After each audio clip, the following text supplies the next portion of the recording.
In today's episode, we will be discussing the lifelong trauma that gossip, bullying, and fitting in at all costs creates in our world, as well as ways to combat it. Hello, everyone, and welcome to Who Said You Have To, where we discuss how society dictates to us who we must be and how we must live our lives. In this podcast, we will also help you find ways to choose the life you want to live with no fear or judgment. My name is Tina Mason, and I am an emotional trauma intuitive and an expert in human communication, as well as how the human mind creates disease in the body. I am also co-owner and co-founder of Free Will Healing, where we strive to create a space for every human to heal emotionally, spiritually, and physically with no fear and no judgment. My name is Laura Schmidt, and I have been a nurse for 17 years. I am also a registered yoga teacher with 500 hours of training. My focus is teaching gentle yoga movements to help those who deal with chronic pain. My true passion, though, is aligning the chakras to create balance and harmony within. I am also co-owner and co-founder of Free Will Healing. So, Laura, what are we talking about today? Today we're talking about fitting in at all costs, gossip, judgment, bullying. Ooh. Mm-hmm. It is a very sad part of our world, and I believe every human being can relate to each one of them. Yeah, at least one of each, I think every teenage girl has gone through that phase of fitting in at all cost. Yes, and with social media nowadays, I believe boys are getting included in that as well. Oh, I agree, 100%. I remember growing up and, I didn't have the greatest home life, but I never talked about it at school or anywhere else because of the fear of being seen as damaged or broken and not fitting in. Yeah, and what you should have been doing was talking about it. What would have been beneficial was if you could have talked about it. It 100% would because, well, back in those days, they wouldn't have stopped it anyways. I think it made me a better mother because I did teach my daughters to talk about it. I told them from birth, I'll believe you. Mm-hmm. Just share. Just share. I'll believe you. Tell me the truth. I'll believe you. So many times when we're growing up and people tell us, this is what's going to make you fit in. This is what is going to elevate you to the cool kids. Mm-hmm. The cool kids don't know what they're doing either. No. At all. No. I have this story I actually want to read to you that pretty much embodies that. It says, the best tailor in town was named Zumbach. He made the finest suits with the most exquisite fabrics. Everyone said so. One day, Michael, a young man who recently fell into a large amount of money, went to Zumbach to be fitted for a suit. Michael was in excellent shape, and so the measurements took no time at all. Several weeks later, Michael went to get his new clothes. He stood before the mirror in disbelief. One leg was 4 inches too short, and one sleeve was way too long. Zumbach smiled and said, the suit is fine. It's the way you're standing. Bend your knee and pull your arm up to your chin. Michael did as he was told, and yep, the suit fit perfectly. Michael paid and left to catch the bus back to his apartment. As he sat down, a very distinguished man complimented him, saying, that must be a Zumbach suit. No one else could fit someone whose body is as twisted as yours. My Lanta. Because everybody said, this Zumbach dude, he's the guy to go to. He's the guy to go to. He makes the best suits. That's where Michael went. Yeah. Zumbach wasn't actually very good at making suits, but nobody had the courage to stand up and say, that suit looks like crap. No, this Zumbach dude isn't cool because everybody's trying to figure out what is cool. How will I fit in? And if everybody else says that it's cool, it must be cool, even though I have to bend my knee and put my hand under my chin for it to look decent. Oh, if only I knew then what I knew now. I was never one that really tried to fit in. I knew I'm going to use the word different. Hi, Lele. I don't know if I wanted to fit in. I enjoyed my little solitary little style. I did want to have friends and be part of a group, but I never really did fit in. I never fit in either, but I wanted to. Mm-hmm. Because I was so different. Yes. I was so different from other people.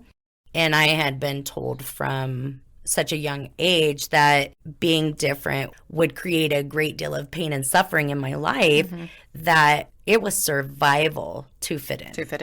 To mimic others. even though that's not who you are. No, not even a little bit. I'm not like most, that's for sure. A lot of times when kids are trying, and not, I say kids, but adults too. Adults do it too, yes. all the time. A lot of times, I listen to a lot of podcasts. One of them that I listen to is called Red Collar, and it talks about red collar crimes, and it's when a red collar criminal is distinguished as a white collar criminal who kills to hide their embezzlement or to not get found out. They'll kill to be able to continue to fit in at all costs. Yeah, they were probably embezzling to fit into a certain category. Exactly. The side effects of fitting in is stealing, lying, bullying people, and that's if you're lucky. Yeah. Nowadays, it also leads to suicide. Yes, too sad. To murder. Well, they find out, or they're being a person that's not them. Their soul recognizes this, and they have all these mental conflicts with it. I am not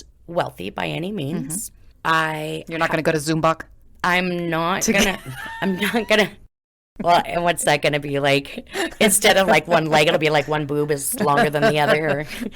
I have worked hard for what I have, and I'm absolutely okay with what I have. And it has taken me a long time to be okay with being different, to be proud of being different. Yeah, I think we've now embraced I think so. being different. We enjoy our little differences. If you see us, we're not your typical business owner, if you want to call it that. No, I wear unicorn slippers at the office. Yes. Laura doesn't wear any shoes at all. No.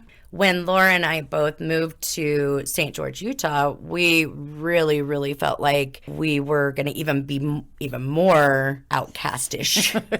We're from Texas. What we found is when you truly just start being who you choose to be, and you're kind and you're loving and you're not a little mold of everybody, a copy paste of everybody else. And you allow people to be whoever they choose to be with no judgment, all of a sudden, people are coming out of the woodwork. All of a sudden. And they mention how appreciative they are that we are ourselves and we accept them for who they are. People always tell us all the time how refreshing it is Yes. to be around us. We're a big glass of Coke. Well, unless you don't like Coke. Okay, a Sprite. Pepsi, Dr. Pepper. Shout out. For the first time probably in my life, I'm truly living the life I choose. I am not worried about what people are going to say behind my back, or I don't need to fit in with them. I've created my space and my tribe, if you will. Yes. I love all of them. I'm grateful for that space. But can you imagine if we had social media back in the day? I feel for my children, and I do try to speak with them about it, that people's interpretations on social media, as we've all known, there's studies that it's not their true life, but everybody aspires, like I see this girl and she has this and she does this, I want that, and they do everything they can to meet up with that, and then comes the depression, and because they can't attain that, and it's all just a smoke and what's the saying? Smoke and mirrors. Smoke and mirrors. It's not real. How do we get these children and some adults to understand that it's not real? Why do you want to be like somebody else? You don't have to fear judgment. You can only be judged if you allow it. People have the right to say whatever they want to say, whenever they want to say it. That being said, we don't have to allow it in our space. And I think everybody is so terrified of the cancel culture that has been created. If I say the wrong thing at the wrong time, the whole world's going to just cancel me. The thing is the whole world can't cancel you. You're still human. And those who hear your message and are appreciative of your message, as long as it is kind and loving and you're not being hateful, you're allowed to have your opinion. Those who care about you are going to still be with you and still be around you and still listen to your podcast. People don't actually care if you're wearing your slippers, right? And if you did wonder what people care, are people really thinking, oh my gosh, she's wearing slippers? What a horrible human. No. They might think like, the slippers are weird. Most people actually are like, those are cool slippers. Are those unicorns? Yeah. I've been trying to teach my kids that because they fear judgment. Not always, but well, if I say this, people are going to think that. And I tell them, does does it really matter what they think? It's How does none that of- affect the way you go on about your day? And it's none of your business what they think. It is That's their problem. It is your job to speak your truth with no fear of judgment. How it is taken is none of your damn business. If they lose sleep over your slippers, sounds like their problem. Well, mental health issues are rampant Yes. in the United States and around the world. Well, that brings us actually to our next topic, which is gossip. Spilling the tea, Gossip. as young people say nowadays. I actually looked up the definition of what gossip is. Okay. Gossip is defined as casual or unconstrained conversation about other people, typically involving details that are not confirmed as being true. In other words, spreading rumors. The spreading of rumors is also considered a form of bullying. And that really kind of opened my eyes of like, gossip is literally the same, well, not the same as, but it is a form of bullying. Yeah. People start talking about another person. I usually either zone out if I can't move away, or I try to move away. Yeah, or I will change the subject. If people are gossiping about somebody, I'll change the subject, or I will point out something kind or good about that person. The moment that you start letting people know that you're not going to be a part of that, setting your boundaries on that, then they actually will stop gossiping in front of you. Yeah, a lot of times we'll be talking about something or someone, and then at some point I realize, you know what, this is gossip. How do I hit the brakes on this?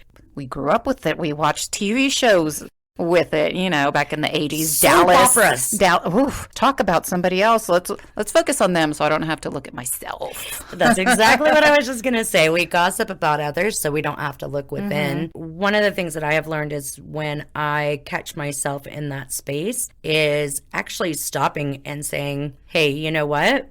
I'm gossiping right now. This is absolutely not who I choose to be. So can we change the subject? Yeah. Or I'll say, and I apologize for being a part of that. Can we change the subject? So that I'm calling myself out. I'm not saying, hey, you know what you're doing right now? You're bad. Or even it is, I'm taking responsibility for my own. For being participant in For that. participating in it. I feel like that helps other people to maybe take responsibility for their part in it too. So how do you differentiate if somebody is there talking about somebody, their facts about this person? Is it considered gossiping to talk about somebody when they're not there? Gossip is details that are not confirmed as being true. So if we're just talking facts about somebody, because the other day we were at an event and some people were talking about something personal that was happening to somebody else. They were facts. This is what's happening and this is going to happen. In my head, I was thinking, are we gossiping, or because this person's not here and we're talking about personal issues, or are we just having conversation? I think it depends on the details. Is it something that they wanted to do to help this person, or, like this person's in trouble, so this is what we're going to do to help them? No, it was just Then the that's- events that were going on in their life. So basically the bottom line was just gossip. Yeah, but at that moment I was stepping back and going, okay, we are stating facts. I always thought of gossip like just talking bad about somebody and spreading rumors that are not confirmed, right? Which is Right. what the definition says. I actually had a hard time differentiating, like, okay, am I gossiping here? Do I need to step back? I think that it comes down to what is the intent behind what you're saying. Is your intent to be unkind? Is it your intent to be like, Sally, I saw her sneaking out of George's. Sneaky Sally. I saw that sneaky Sally. She was sneaking out of George's bedroom. Or is it, hey, I'm concerned about Sally because I saw her sneaking out of George's bedroom. And if her husband finds out, he's going to kill them both. So I think it comes down to what's the intent behind it. True. I should have thought of that. I should have asked you at that moment. Hey, what's your opinion here? I believe every human has experience being gossiped about. One of my absolute favorites is when we lived in Washington State. Terry was in the Army. We moved into a very small town. We were looking for like a place that was very rural because Kayla had a horse at the time. There wasn't a whole lot of choices, so we found this one place that had 5 acres and a barn and everything, and very small town. Everybody knew everybody. Most people didn't move into town unless somebody was from there, your family was from there, or you grew up there. I remember that. Y'all were fresh meat. Oh, we were so fresh meat. And I think my favorite rumor from that time frame was that Terry and I were swingers. I'll be swinging. Yeah, no John Anderson there. Yeah, that Terry and I were swingers, which I thought was... Yeah, so let's go to a small town where there's tons of people we can choose from. What's the logic in that? How did that rumor get back to you? So when Kayla made friends, she was in high school at the time, and these kids all came over to our house because, you know, I was like the cool mom who made cookies. And I'm a cool mom.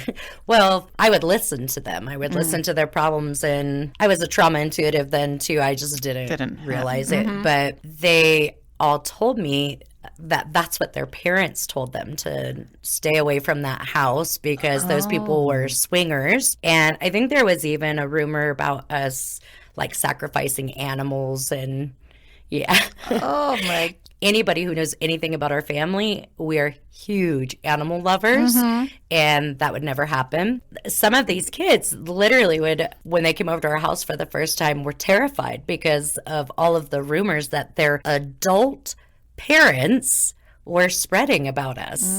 Isn't it lovely how those things start? I can honestly say I'm not aware of rumors. Not that anybody hasn't spread any rumors or gossiped about me, but I've always been the type that I had no idea of what's going on.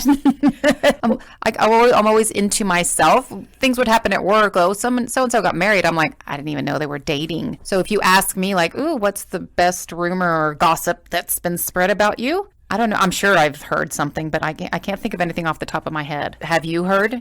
Have you heard anything about me that I don't know about? Just the stuff I've said. So I think for you, and it is a very common warrior trait because Terry's the same way. He's also a warrior. I think for warriors, you don't care. No, I never did. It is, you don't really care what people think of you, so it doesn't affect you. We see what we're looking for. If we believe that we are not of worth, we are looking for those around us to show us that we are not of worth. To validate that. It is self-fulfilling prophecy. If our biggest fear is that we are never going to be enough, we will literally draw people to us that treat us like we're not enough. Gossiping is really just judgment. It's just you finding something about someone else that you don't agree with and sharing it. And share it, yeah.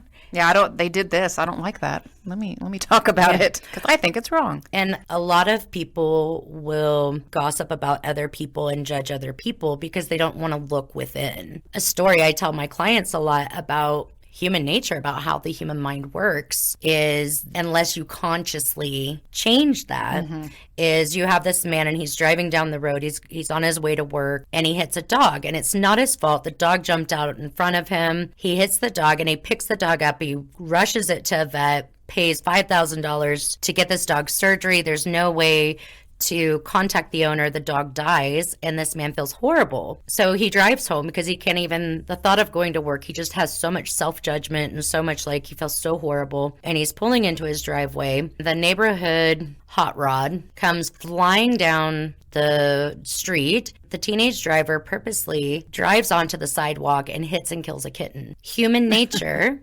unless we change it, is that man will now put his car in reverse and drive to work, and he will tell anyone who listens about his neighborhood teenage kid that purposely hit a kitten, because in his mind, what he did was worse, even though he wasn't at fault for hitting the dog. But he has so much self-judgment and so much self-hatred for it, and he feels so guilty for it that when he saw something that he felt was worse, he needed to go and tell the world about it and validate within himself. Now, he doesn't tell anybody that he hit a dog. Yeah, he did. But he needs to validate to himself. Feel better about himself. Exactly. Exactly. Self-judgment is one of the most detrimental things that we do to ourselves. I believe that judgment comes from us wanting to fit in society, right? I'm not thin enough. I'm not pretty enough. I don't make enough money. So we self-judge ourselves like I am not good enough because I can't match all these other people or the image that society expects me to have. Exactly. I'm guilty. Oh. Guilty. I Changing that consciously. I was going to say, I think we both have changed that view quite a bit. It helps teaching other people not to fear judgment. It's such a weight It off. is. I know. Oh my gosh. I know. Huge. In talking about judgment, that's actually our next topic, judgment. Laura, what is societal judgment theory? Well, I'm going to read here what we discovered. It says societal judgment theory states that if you are presented with a statement or message, you will accept it or reject it based on your cognitive map, one's own ego involvement, and whether or not it falls within their latitude of acceptance. Break that down just a little bit. Now. Break it down. Again, it states if you are presented with a statement or message, you will accept it or reject it based on your cognitive map. Your cognitive map is a mental representation of your physical environment. You will accept it or reject it based on what you know to be around you, what your physical environment is. Okay. The other thing that you will accept or reject it based on is your own ego involvement. And what ego involvement means is how important is that in your life? Okay. Like how important is How does it rank in my... exactly of your things of importance, and whether or not it falls within your latitude of acceptance, and whether or not it falls within their latitude of acceptance, meaning is it something that is acceptable to you or not? Yeah, they're morals, I guess. Yeah, kind of. Yeah, I guess that would Your be own personal morals. That is what societal judgment theory is. Basically, that you will accept or reject something based on your own personal views and life experiences. And is that something that we were taught, we observed? It's hard to know where your own judgment originates. So right? that is the societal judgment theory is how the human mind works. Oh, just naturally works. It's how it naturally works for you to have a better space of not having judgment.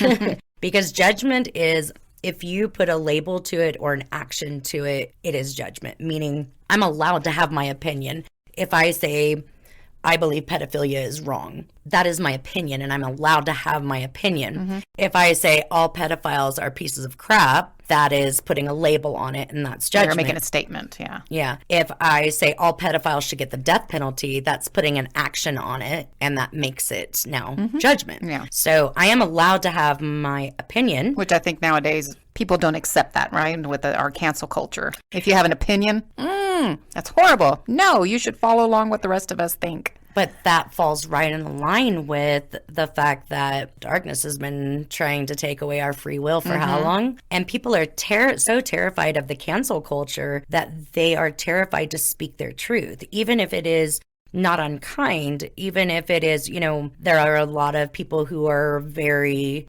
entrenched in their religion. They don't see anything wrong with homosexuality, but they're terrified to speak up to their church and say, hey, I don't think can we look at this a different way? Because they're terrified of being casted out or being excommunicated or being singled out and have the other parishioners see them as less. I can't remember well, even if I did remember, I wouldn't say what the religion was, but I remember a client of mine coming to me once. One of the biggest things that I have encountered, and if we're going to go along the lines of religion and spirituality, is people come to me and say, I don't believe in God because I went to this church for however long. They told me that I wasn't enough. They told me I wasn't this and I wasn't that. And I was like, whoa, why are you mad at God? That sounds like a man told you that. Did that. And they said, well, but that was his church. And I'm like, who said? Yeah. Who said it was? Who said? Did God come down and tell you it was his church? Or did a man say, no, this is where God wants you?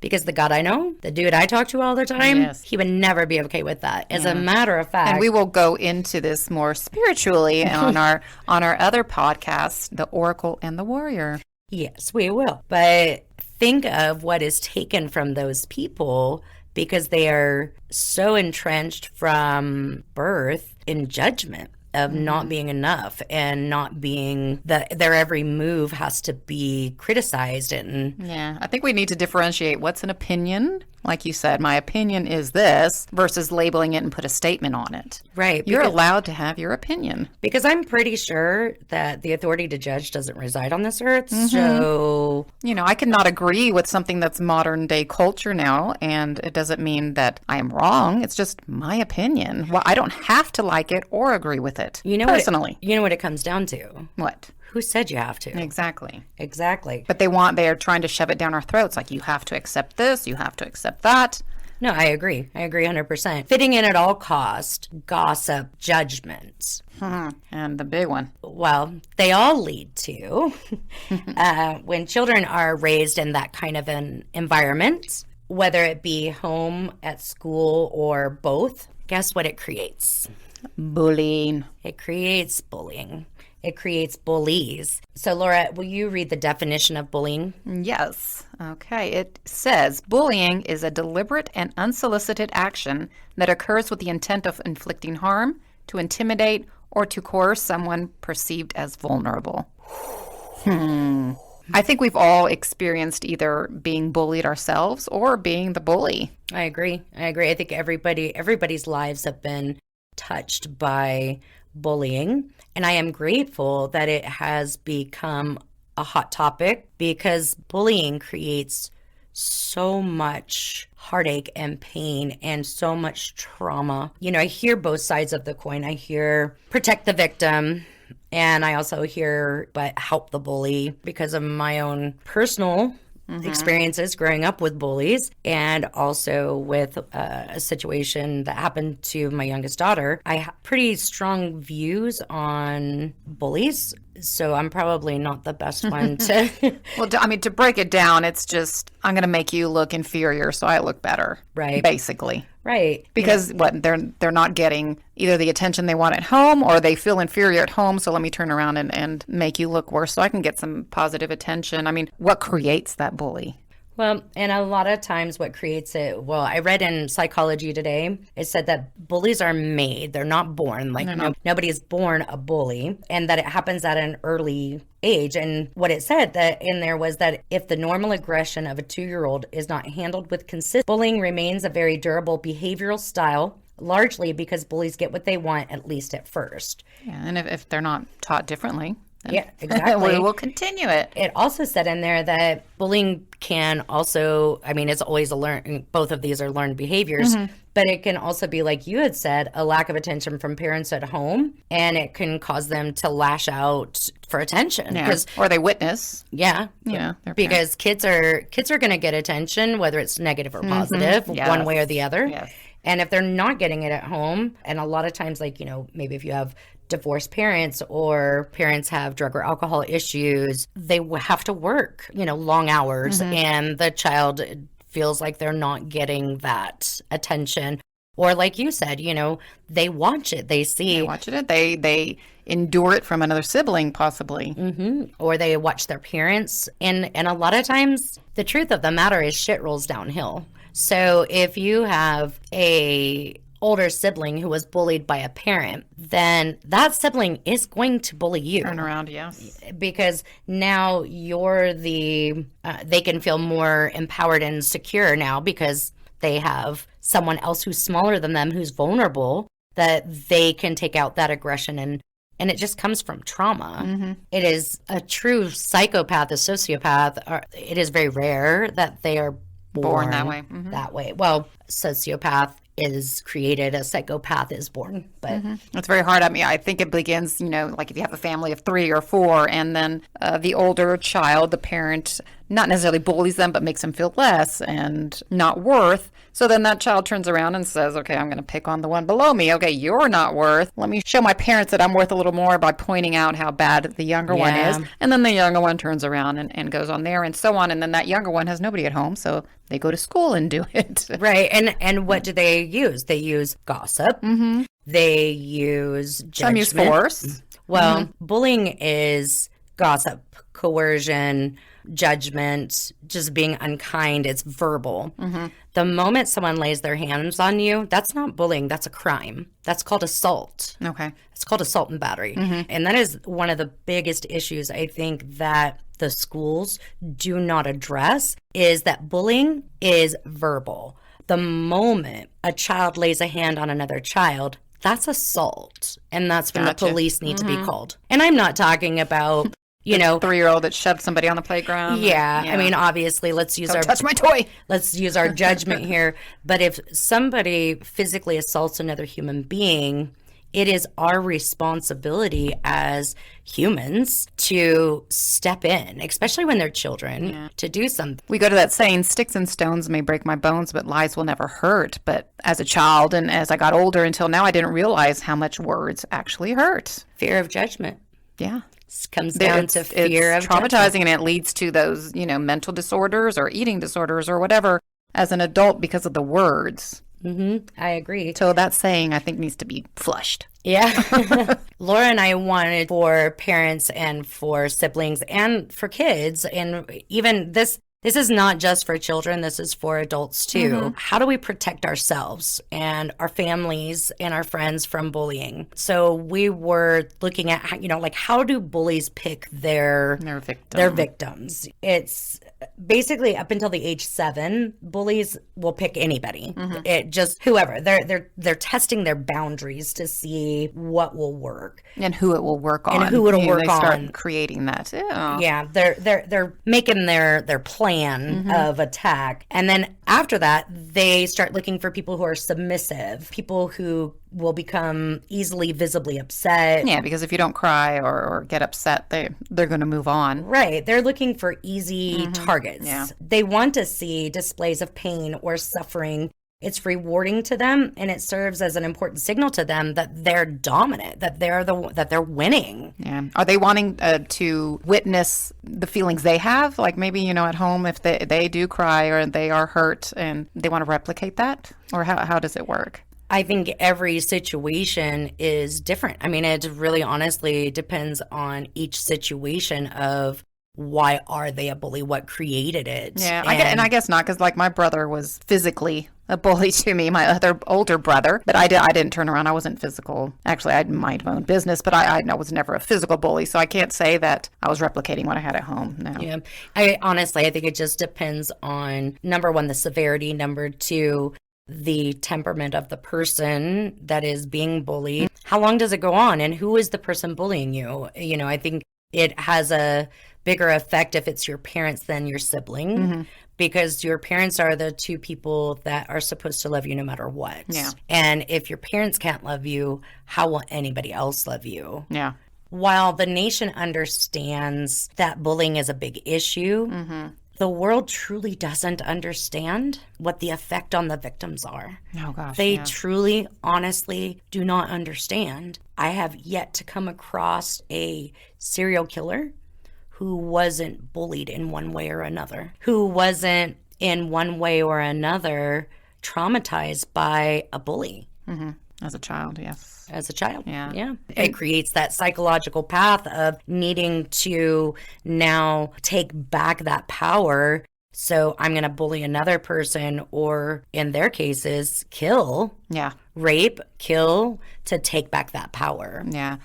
When I worked as a school nurse a while, the effects it's starting to take, and I don't know if it's because of more social media now that it all spreads like wildfire, or was it as prevalent back in the day, but so much suicide by these young kids who just cannot handle being so ostracized or embarrassed, and just feeling like I'm worth nothing. I want to break out in tears right now just thinking about some of these poor kids, not knowing what to do. How do I manage these emotions? And it's not even just the child being bullied, it is the parents of the child being bullied, the siblings of the child being bullied, the nightmare that they go through trying to help these children that are developing severe social anxiety and mental illness, and like you said, even killing themselves. Bullying carries this message that aggression and violence are acceptable. When they get away with it, that's the solution to their problems. It is also teaching the victim the same thing. And it's also victims tend to go one way or another. Either they go on to be bullies, or they go on to believe that it is acceptable for someone to hit them or to physically hurt them or to mentally hurt them because they're not worthy. if they have displeased them. And it is literally conditioning children that is acceptable solution to these issues. Yeah. So when you're observing somebody getting bullied, I've seen it, and I did step in. A lot of time I was that I'm here to save the day, and yeah, that's my personality. I was going to say, as a warrior, I can't imagine that you didn't step in. I can't recall specifically, but I'm pretty sure I've witnessed it and not stepped in. Bullies frequently carry out that aggression in an audience of their peers. Because they are trying to show all of them, I'm bigger, I'm stronger, look at me. It's just sad. It is their sad. cry for help, yes. It is really sad. There are 3 different kinds of bullies. There are bullied bullies, people who it is a learned behavior. Repeat the behavior. There are social bullies, and social bullies they have poor self-esteem. They'll manipulate others through gossip and just like being mean, basically. Then you have detached bullies. Their plan of attack is they're very likable. They're, everyone thinks that they're really nice except for their victim. That seems like the most prevalent, I think. Yeah. Or the one I've observed the most. That's what I grew up with was the detached bully, where everybody thought that my family members were these wonderful humans until the door was closed.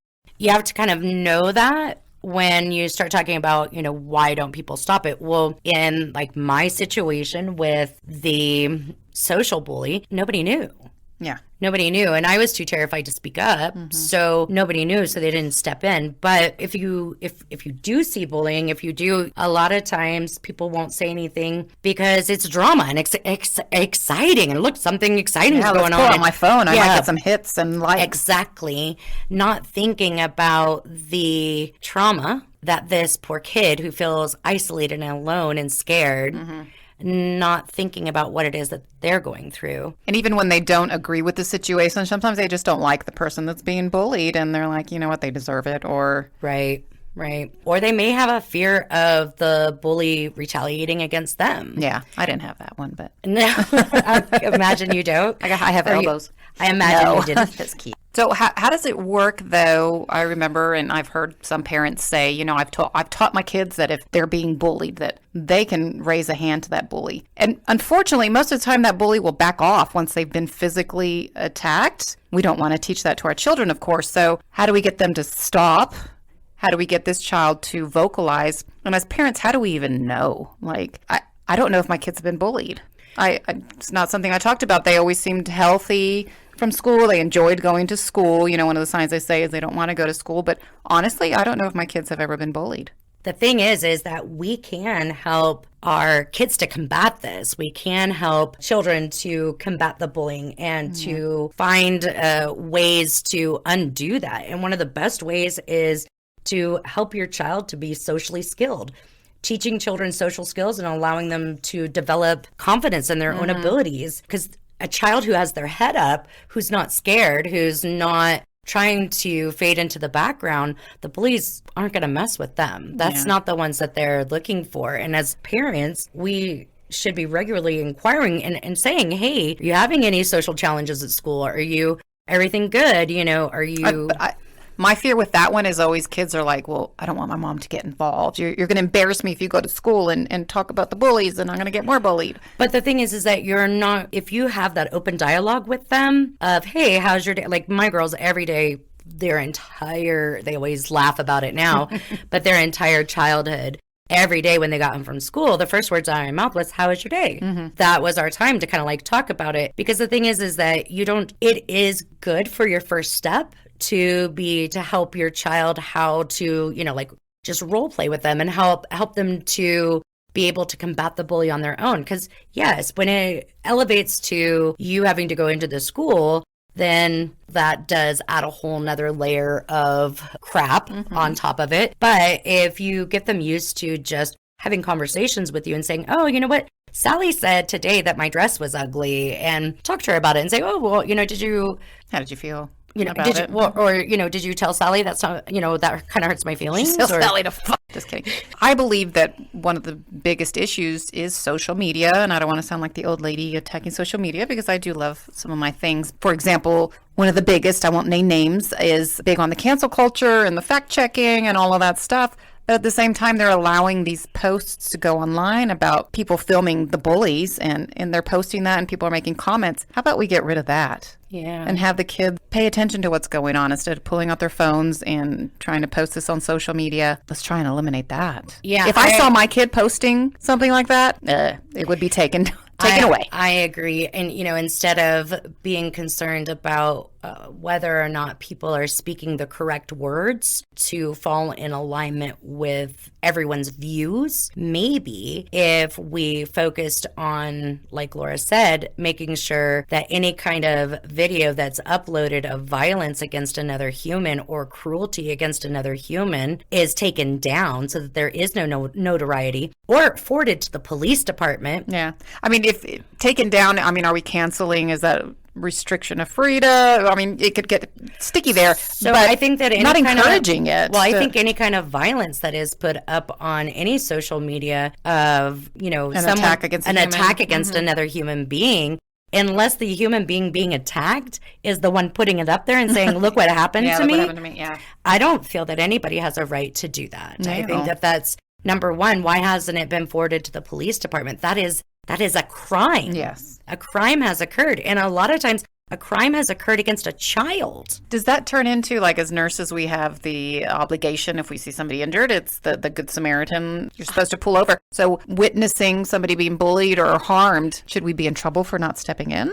If you step in because you will get in trouble if you don't, our criminal justice system proves that punishment is not a deterrent from not doing the right thing. Right. I think that it is a matter of teaching people how to, number one, how to stand up for themselves and how to stand up for those who can't stand up for themselves. More importantly, teaching them how to be a good human. Yeah. And how do we teach them to be a good human? Well, by example, and also by being kind and being loving and showing them love and kindness. And empowering them. Exactly. I was reading this one little thing that was saying, once you get that relationship with your child, that you can kind of talk about it and do that, role playing and that stuff, to then talk to your children's parents and have the group of kids have a plan of, if one of them's getting bullied, of what do we do? Well, we all stand up and say, hey, cut it out. And because the thing is that power in numbers. Exactly. Bullies are looking for easy targets. Well, groups that come together are not easy targets. They're looking to have approval themselves. If they have all these kids saying, stop being mean, like stop, leave them alone, or have a plan. There's 4 of you. One runs for a teacher. The other 2 step in front and say, cut it out. But having a plan where they are able to feel empowered will probably create a space where they don't ever get bullied. That would be amazing. And I believe you found some kind of video that was, we watched it. It's pretty amazing the way this gentleman gets up on stage and has children bully him and his reactions to it. You watched a little bit more of it. I did. It was absolutely just phenomenal. Laura and I are actually going to do a little role playing. Reenactment. She gets to be the mean bully. We're going to just kind of show you his technique. The first little skit is going to be how standing up to a bully does not work. Gotcha. We wear pink on Wednesdays. You can't sit with me at the table. You don't even go here. Sorry, movie reference from Mean Girls. Yes. Hey, Laura, I like your shirt. Tina, don't talk to me because your shirt is ugly. Why are you saying that? Because, look at the way you're dressed. That hurts my feelings. Whatever. Oh my gosh, where'd you get those slippers? My unicorn slippers, I love them. Weirdos wear slippers. Okay, we got to stop right there because we're talking unicorn slippers here. So that is how not to deal with a bully.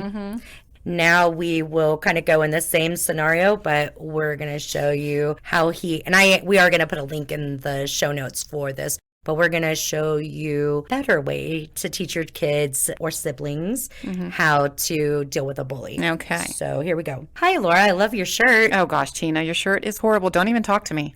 No, I wish I had your fashion sense. Where'd you buy those slippers? I got them at some stupid store, but where do you get your shoes? You always have the greatest shoes. You are so beautiful. Well, thank you. It's hard to be hateful when someone is just repeatedly being kind. And I didn't even have to hit you. Yeah, it was, even though we're just role playing here, I was like, oh, Yeah. I can't keep being mean. It is pretty tough, but I highly suggest you go and take a look at the video and show your kids the video. Yeah, sit with your kids. It is called How to Stop a Bully, and the guy that does it is Brooks Gibbs, Gibbs. And there will be a link in the show notes to this video. Honestly, it's probably one of the best videos I have ever seen. Yeah, I think I watched that a while back, and it was quite impressive. So today we have a very special guest with us. Sydney! My youngest daughter, Sydney. And Sydney is going to help us to understand the trauma that bullying, judgment, gossip, fitting in at all cost, what it actually does cost and what it creates. Welcome, Sydney, and thank you for being here. Yeah, thank you for having me and allowing me to say what I gotta say. So, Sydney, as your mother, I obviously know the experiences that you've had. Suffice it to say, they were extreme when it came to bullying, and we won't go into detail of that. But, Sydney, what I would like for you to share with our listeners is your bullying really started about age 10 or 11. I believe you were in 5th grade. Yeah, I was 10. We had just moved to a new state, pretty far away. This was definitely the biggest move I had made. It was very new all around, and I really honestly wasn't, I had never really experienced anything like that other than just like kids on the playground. Like just the normal kids teasing kids you had experienced. Yeah, kids just say whatever they want sometimes, but... Can you tell me what was different about this bullying from what you had experienced before? This one really hurt, it was more, I got made fun of because of my accent, my southern accent, I got made fun of for that. And I had acne from a young age, and, I got bullied for that when I was 10. And I was, that's not something you can control. I don't know, it was a lot more vicious. Personal. Yeah, vicious. It was a lot more vicious. Well, and I also think myself personally, it was the first time that bullying, which is verbal, actually crossed over into physical assaults, which is a crime. Yeah, that was the first time I had been ever physically touched, and also rumors spread, Quite crazy ones, too, for our age.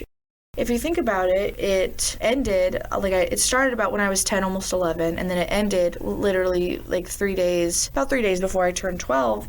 And so it really only happened for maybe a year and a half. It was about a year and a half, yeah. And, the damage from just a year and a half is lifelong. I still, to this day, as an almost 21-year-old, struggle with unlearning a lot of that stuff and unlearning a lot of insecurities from that. When that bullying was happening, did you try telling adults? That was the first thing that I did, because I was always taught, say something, because I was obviously this is way out of my pay grade. I can't do this myself. I need an adult.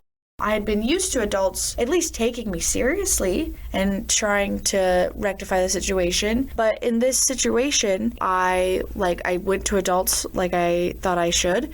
And a lot of times I got sent away. I would go up to them and be like, hey, she hit me. I can show you where she scratched me, where she hit me. And it was just, which was a crime. Yeah. And usually I would just get sent away because we were just kids playing. So, Sydney, through that event of being assaulted and bullied and physically assaulted and going to the adult figures, being sent away and not being validated on your fears of being harmed, how did that make you feel? Well, I just didn't trust them anymore, to be honest with you. It was I eventually just stopped going, because it was every time I go, it got worse after. There was a retaliation and nothing was ever done about it. So I was what's the point? I'm making it worse for myself and nothing's being done. I'm not being believed. And, you kind of get to a point of maybe it's not as bad as I think it is, even though it made me feel awful. And, I was scared to go to school. I came home crying all the time. And I just thought, well, maybe I'm overreacting. Maybe somehow it really is my fault. Maybe it's me. Yeah, maybe it is me. But it wasn't. I was a child, and you were being abused. And I deserved to be believed, and I deserved for an adult to take me seriously and to take action. And I didn't get that. Hearing every day your flaws being nitpicked by someone and pointed out in front of people who you enjoy being around, that's soul crushing. You know, I was just like, I felt like I just didn't have anybody to help. While for you, your situation was unique in that you did have parents who tried to intervene. Yeah. You had an older sister who tried to intervene. Yeah. But it started to get worse for you at school when we would try to intervene and try to make them do something. Yeah, and the sad thing is I had a few teachers try and do what they could. Yeah. So let me ask you, Sydney, did that make you feel like you weren't good enough to be protected? Oh yeah, it made me feel like, because my 10-year-old brain is looking for all these reasons of why won't they help me, you know? And so you turn to, when there is no logical reason, when you can't find one, your brain is like, well, if there's nothing else, it's got to be you. And so you turn to yourself and is like, well, what am I doing wrong? You know, am I not good enough? Like, am I, you know, why am I not being protected? So, Sydney, and I know that this is difficult, but I am hoping that there are parents, school officials, people in authority that will hear this and that they will hear you. So you are almost 21. And what is your greatest fear, baby, that has held you back from doing what you want to do in this world? Yeah, I mean, because of that, that's a big portion of it. But I mean, I'm terrified. My core fear is that no matter what I do, I will never be enough. I'm terrified of never being good enough no matter what I do. Because when I was a child, when I was 10, no matter what I did, I was never good enough to stand up for. I still struggle with that. Like, like literally last night at work, you know, I had to stop myself before I spiraled because I was so terrified of not being good enough, no matter how hard I try. So, Sydney, if you had a 10-year-old, 11-year-old little girl standing in front of you right now who was going through what you went through, just so our listeners understand what you went through ended up becoming criminal, where there was legal proceedings involved, what would you say? I think that I would just convince her that she was enough and that the actions of other people have nothing to do with her.